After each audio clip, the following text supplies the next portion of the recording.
coffee to macadamia. You should definitely consider this. Well, the government is set to deliver the first round of houses to Kenyans by 2020. In an exclusive interview with Urban Housing Principal Secretary Charles Hinga, he says the housing dream is still alive despite the housing levy plan stalling. Here is that interview. Certainly, Kenya is a wonderful investment destination, and with a very robust constitution, good laws, and we've seen a number of times go into the bond markets, and we have our bonds oversubscribed. Investors have got confidence in Kenya. What, as government, we are trying to do is to see how can we be able to double down on our efforts to make it even more attractive. So that's why we very much follow on the ease of doing business, because ultimately what is going to help us to reach our 2030 goals is being able to mobilize investments. And PS, we are at a very critical stage of our society. We are seeing population in urban cities is growing by close to 4% per annum.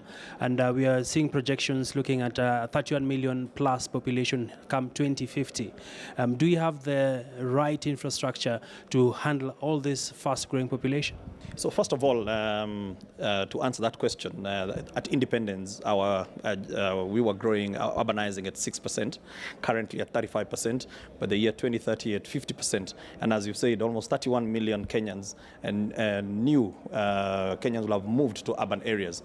So yes, it is a challenge, but at the same time, it creates a lot of opportunities because, you know, it's opportunities to house the people, but then how can we be able to do it in a sustainable way? So we're looking at this as a reset button because for a number of years we've let some of our main cities, Nairobi, Mombasa, Nakuru, Kisumu, grow in an unplanned way. So what we're doing right now is to ensure that we stop the decay and start growing the peri-urban areas, but at the same time looking at our secondary cities. And that is why in this government we've committed 30 billion shillings that is going towards counties, municipalities. We've established 59 municipalities across the country so that we ensure that they are able to grow in a better and planned way.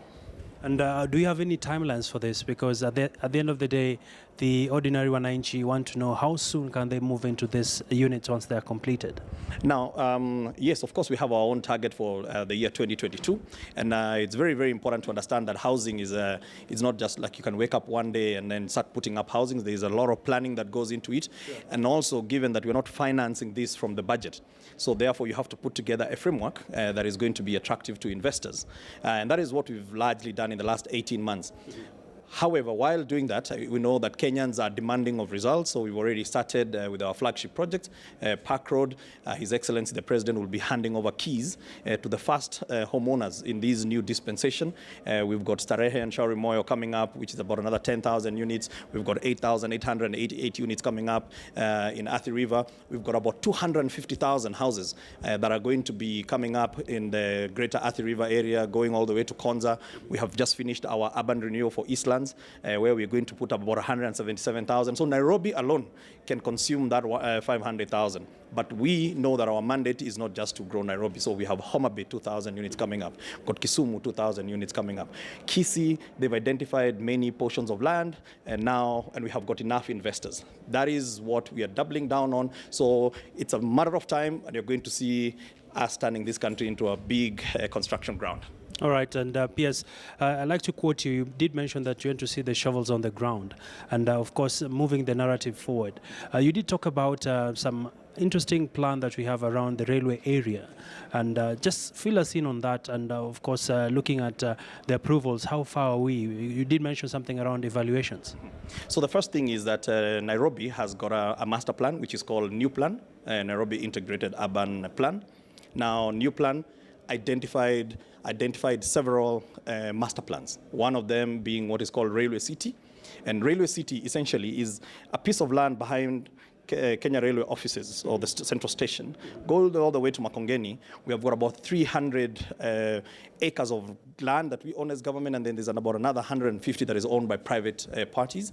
So we have master planned that area. And what we want to do is to showcase what is called a TOD, transit-oriented development. So now it's going through the final days of public participation. Today we were meeting with the architects, the AAK, which represent the engineers and the planners and so on and so forth, because we want the cities are for the people. We want to make sure that we plan them with the people in mind, and also people must have a say. So now, what is going to happen in this railway city? Kenya already is a destination for MICE. MICE is meetings, incentives, conferences, and exhibitions. However, we need new facilities. We have got a nice portion that we have earmarked just off Mombasa Road, that where we are going to be putting up a new MICE sector. We need to move some of the government offices. You know, most of the government offices are decayed. We want to create about 30,000 affordable housing around that area. Some of the institutions like the Technical University and so on and so forth are going to be redone. So, and if you look at some of the buildings also like the KPCU, the old Wakulima Market, they're all part and parcel of the railway city. So that is the first city, but it will be done in an integrated way because it has to integrate with the upper hill, which is supposed to be our financial district. So there will be connection from one side. I think it's is it Biashara Road, all the way crossing into the upper hill. There is about 27 billion worth of infrastructure that we need to put in there, and then the rest is we want private sector to come and build.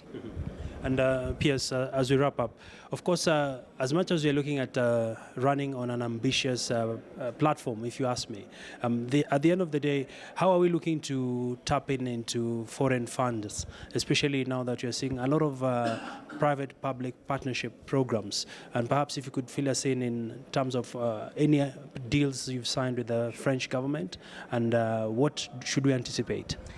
So yes, as I began by saying that the first thing that we want to do is to make sure that we are attractive for investors. Sure. What do investors want? Investors want certainty, because capital does not linger around and wait for us to make decisions. So we are trying to make sure that we provide an element of certainty.